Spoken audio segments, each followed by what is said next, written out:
సైదాపురం అనే చిన్న గ్రామానికి ఆనుకుని ఒక పెద్ద పచ్చని అడవి ఉండేది. ఆ అడవిని అందరూ సైదాపురం అడవి అని పిలిచేవారు. ఆ అడవిలో ఎత్తైన చెట్లు, చల్లని వాగులు, చెరువులు, గుట్టలు ఉండేవి.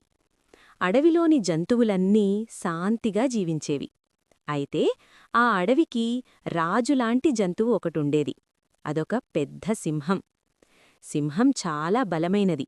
అది అడవిలో గర్జిస్తే అన్ని జంతువులు భయపడేవి. కాని ఆ సింహానికి ఒక చెడు అలవాటు ఉండేది.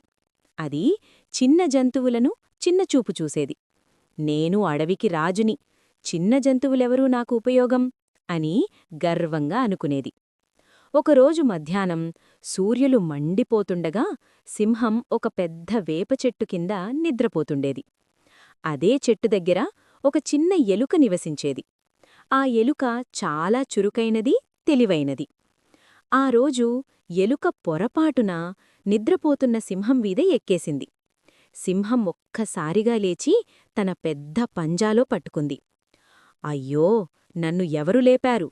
ఈ చిన్న ఎలుకేనా? ఇలాంటి చిన్నదాన్ని నేను తినాలా అని గర్జించింది. ఎలుక భయంతో వణికిపోయింది.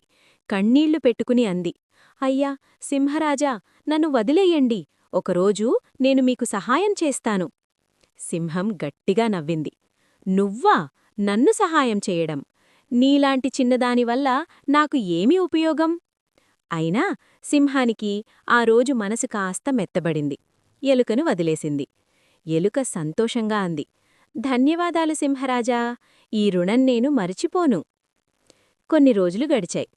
ఒకరోజు అడవిలో వేటగాళ్లు వచ్చారు. వారు పెద్ద జంతువులను పట్టుకోవడానికి బలమైన వలలు వేశారు. అదే రోజు సింహం ఆ అడవిలో తిరుగుతూ ఆ వలలో చిక్కుకుంది. ఎంత ప్రయత్నించినా వలనుంచి బయటపడలేకపోయింది. గర్జించింది, కేకలు వేసింది. సైదాపురం అడవి మొత్తం ఆ శబ్దంతో మారుమోగింది. ఆ శబ్దం విన్న చిన్న ఎలుక వెంటనే గుర్తుపట్టింది. ఇది సింహరాజ గర్జన అని అనుకుంది.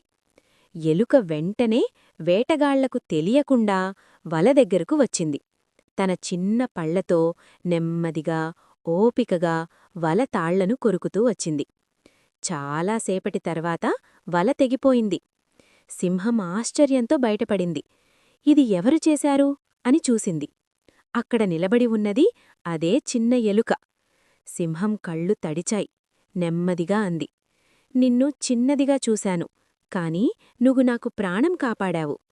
ఎలుక నవ్వుతూ అంది, బలం ఒక్కటే కాదు సింహరాజా, తెలివి, దయకూడా గొప్పవే. ఆ రోజునుంచి సింహం మారిపోయింది. చిన్న జంతువులను గౌరవించసాగింది. సైదాపురం అడవిలో అన్ని జంతువులు శాంతిగా, స్నేహంగా జీవించసాగాయి. నీతి: చిన్నవారిని చిన్నచూపు చూడకూడదు. బలం కంటే బుద్ధి, దయ గొప్పవి. సహాయం ఎప్పుడూ చిన్న రూపంలో రావచ్చు. హాయ్, మీకు ఈ వీడియో నచ్చినట్టు అయితే లైక్ చేసి, సబ్స్క్రైబ్ చేసి మీ ఫ్రెండ్స్తో షేర్ చేయండి ప్లీజ్.